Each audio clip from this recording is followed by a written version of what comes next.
बिल्कुल सुकून से हमारा ये प्रोग्राम समाप्त करें। इसके बाद बस आखिरी प्रोग्राम है और जलसा खत्म होगा। अस्सलाम वालेकुम वरहमतुल्लाहि वबरकातुह। वालेकुम अस्सलाम वरहमतुल्लाहि वबरकातुह। चलो बेटा कुरान सुनाओ। अऊज़ु बिल्लाहि मिनश शैतानिर रजीम। बिस्मिल्लाहिर रहमानिर रहीम। वलक़द जअलना फिस समाई बुरूजन वज़य्यन्नाहा लिन्नाज़िरीन वहफ़िज़नाहा मिन कुल्लि शैतानिर रजीम। बेटा दुआ कुनूत क्या है और इसे कब पढ़ते हैं? दुआ कुनूत अल्लाहुम्मा इन्ना नस्तईनुका व नस्तगफिरुका व नु'मिनु बिका व नतवक्कलु अलैका व नुस्नी अलैकल खैर व नस्कुरुका व ला नकफुरुका व नफ्रहु व नतरुकु मन यफजुरुक।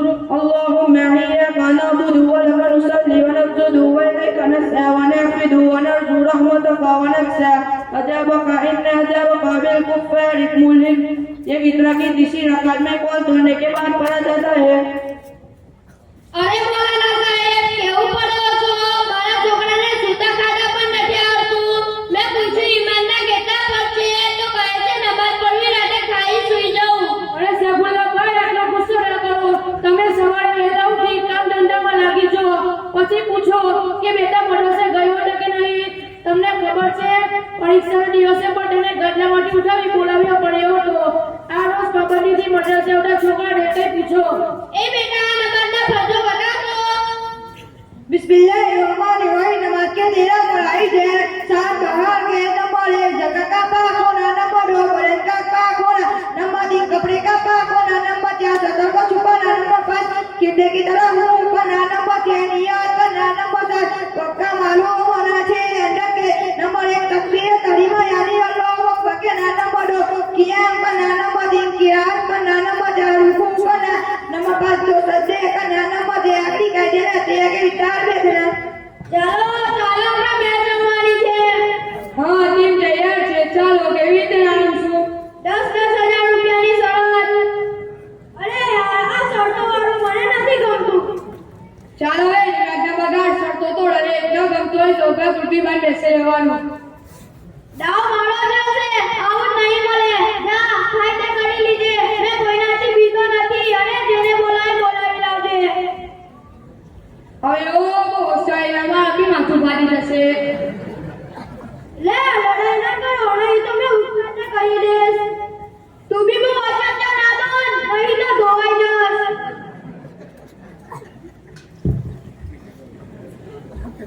ચાલો બધા અજાન થઈ ગઈ છે નમાઝ પઢવા માટે. સુફી સાહેબ જો અમે મારો ડાવ પૂરો થયા વગર આવવાના નથી. થાય છે તમારું.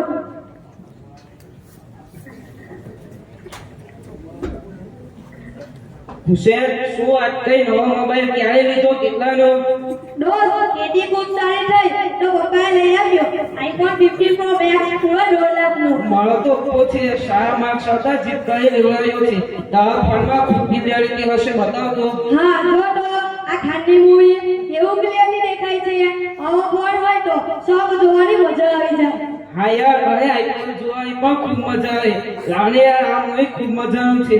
મારે શેર કરી આપ એમ પણ આજ જતા નથી તો જોવાની મજા આવશે. હા તો તું મારા ઘરે આવી જાય ને આપણે રાતના મોડે સુધી જોઈશું અને ફોનમાં ન ફાવે તો આપણી પાસે લેપટોપ પણ છે. ઉસ્તાદ એમનો છોકરો હવે ભણવાનું કહીએ છે તો પણ આવતો નથી અને મોટા દોસ્તારો જોડે ઉભો પીયા જાય છે. શું વાત છે? તું આવું કરે છે? ને ઉસ્તાદ મોટા દોસ્તારો જોડે બીડી પીએ છે અને બધા ભેગા થઈને બીડી પીએ છે અને એની મમ્મીને પણ ગાળો આપે છે. અને ઉસ્તાદ એ લોકો આવતા શરતો લગાડે છે, ખૂબ ગાળ બોલે છે અને નમાઝનો ટાઈમ જવા છતાં નમાઝ નથી પડતા. મૌલાના ઇકરામ અને હુસેન મોબાઈલમાં ફિલ્મો અને ગાયનો જુએ છે અને રાતના મોડા સુધી બેસી રહે છે.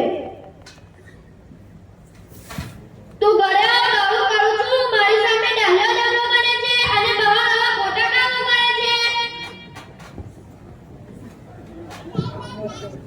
રહેવા દો ભાઈ, મારવાથી ગુસ્સે થવાથી એ સુધરવાના નથી.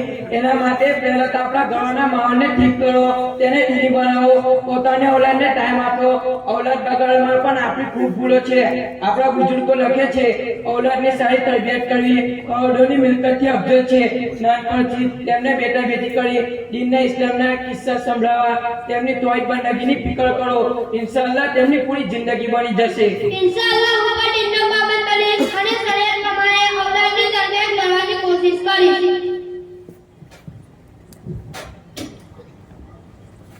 અરે હું આ શું સાંભળી રહ્યો છું? તમે આવી રીતના રમતો રમો છો? રમતો રમવો એ ખૂબ સારી વસ્તુ છે. આપણા નબી સલ્લલ્લાહુ અલૈહિ વસલ્લમે પણ સાબિત છે.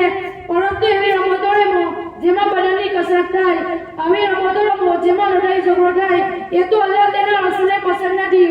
બેટા એક વાત સમજો, ખૂબ સારો ખાવા બનાવી તેમાં જવરના 2-3 ટીપા નાખી દો તો સો એ ખાવાથી ફાયદો થશે કે નુકસાન? નુકસાન.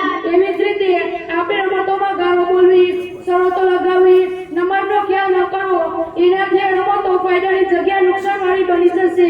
દિમાગ ફ્રેશ થવાની જગ્યાએ મોહબ્બતની જગ્યાએ દુશ્મની બની જશે. રમત હલાલ હોય તેમાં આવા હરામ કામો કરવાથી એ અલ્લાહની નારાજગીનો જરિયો બની જશે. માટે બેટા પાકો યાદ કરો કે આપણે આવા કામોથી બચીશું ઇન્શાઅલ્લાહ.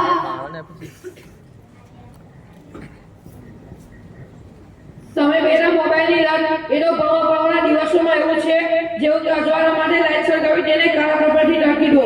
શું આપણને અજવાળું મળશે? કદી નહીં. એવી જ રીતે ભણવાના દિવસોમાં મોબાઈલની લત લાગી ગઈ તો ઇલ્મનું અજવાળું મળશે નહીં. અને તેમાં પણ ગેમોની લત. અરે બેટા એ તો ગેમો બનાવી કરોડો કમાઈ લે છે. આપણને શું મળે છે? ગફલત અને બરબાદી, ખરાબ ફિલ્મો, મૂવી જોવી. શું એનાથી બેટા જન્નતનો બાગ તૈયાર થશે કે દોઝખની આગ? તમે જ વિચારો, ફૂલનો છોડ પાણીથી મોટો થાય છે કે આગથી? આગ તો ઉગેલા ફૂલોને પણ બાળી નાખે છે. આમ કલાકો મૂવી જોઈ આઈપેડ લઈ બેસે એવું એક આગ છે જે આપણા દિમાગને બાળી નાખે છે. તો આવું કરવું જોઈએ? તમે જ વિચારો. નાના એવું કરી ન કરવું જોઈએ. અમારી ભૂલ થઈ ગઈ. ઇન્શાઅલ્લાહ અમે તેનાથી બચીશું. લા બીડી સિગરેટ વાળો કોણ હતું? મારા વાલા દીકરાઓ, હું તમને એક દાખલો આપી સમજાવું છું. એક નાનો ભૂગો છે, તેમાં વધારે હવા કે ગરમ હવા ભરવાથી શું થશે? ફૂટી જશે ને. એવી જ રીતે આપણા ફેફસાને પણ બગાડી નાખે છે.